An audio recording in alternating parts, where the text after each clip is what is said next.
जिस देवता की पूजा सबसे पहले होती है, जिनका नाम लिए बिना कोई भी शुभ कार्य शुरू नहीं होता, क्या आप जानते हैं कि भगवान गणेश की 2 पत्नियां थीं? और क्या आपने कभी सोचा है कि उन्होंने 2 विवाह क्यों किए?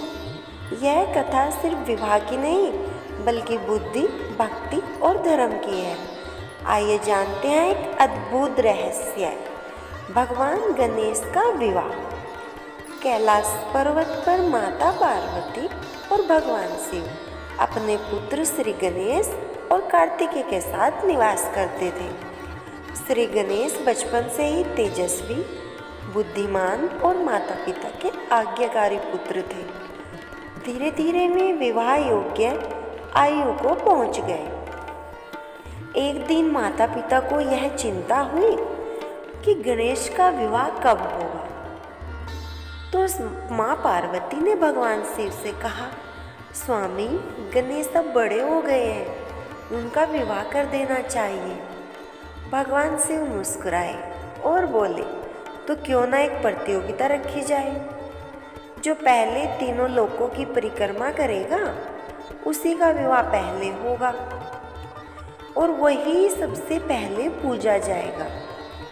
यह सुनकर दोनों पुत्र तैयार हो गए। कार्तिकेय अपने तेजवाहन मयूर पर बैठकर उड़ गए। उन्होंने पृथ्वी, स्वर्ग और पाताल की यात्रा शुरू कर दी। लेकिन गणेश जी वे थोड़ी देर शांत खड़े रहे। फिर उन्होंने अपनी आंखें बंद की और एक निर्णय लिया। उन्होंने अपने माता पिता के चारों ओर 7 बार परिक्रमा की। शिव और पार्वती एक दूसरे को देखकर मुस्कुरा रहे थे कि यह गणेश क्या कर रहा है। जब शिव पार्वती ने पूछा, पुत्र, तुमने परिक्रमा क्यों की? गणेश जी ने सिर झुकाकर कहा, माँ पिता ही मेरे लिए त्रिलोक हैं। आप ही मेरे ब्रह्मा, आप ही मेरे विष्णु और आप ही मेरे महेश हैं। आपके चरणों में ही स्वर्ग है, आपके चरणों में संसार है।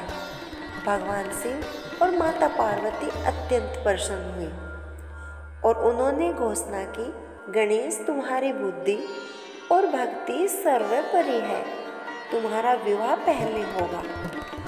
गणेश जी की 2 पत्नियां क्यों बनी? रिद्धि और सिद्धि। भगवान विष्णु ने सुझाया कि गणेश जी के लिए ऐसी पत्नियां चाहिए जो उनके ज्ञान, श्रद्धा और धर्म के योग्य हो। इसलिए ऋषि शुक्राचार्य की 2 कन्याएं, सिद्धि और बुद्धि, जिनका अर्थ है सफलता और बुद्धिमत्ता, उनका चयन हुआ भगवान गणेश जी से विवाह के लिए। यह कोई साधारण विवाह नहीं था, बल्कि एक दिव्य प्रतीक था। सिद्धि भगवान गणेश की योग्यता और सफलता का प्रतीक बनी।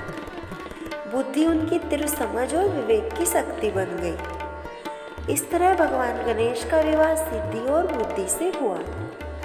दोनों देवियों से उन्हें 2 पुत्र प्राप्त हुए, शुभ और लाभ। शुभता और लाभ, जो आज भी हर शुभ कार्य के लिए किए जाते हैं। शुभ लाभ। यह कथा हमें सिखाती है कि बुद्धि और श्रद्धा से हमें किसी भी लक्ष्य को प्राप्त कर सकते हैं। माता पिता की सेवा ही सच्चा तीर्थ है।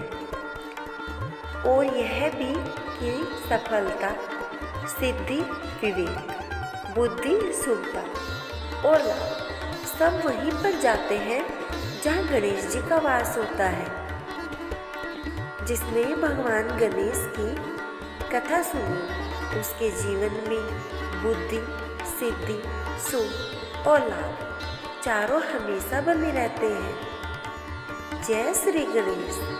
अगर आपको हमारी वीडियो अच्छी लगी हो तो लाइक करें, हमारे चैनल को सब्सक्राइब करें और हाँ, कमेंट में जय श्री गणेशाय नमः लिखना न भूलें। जय श्री गणेश।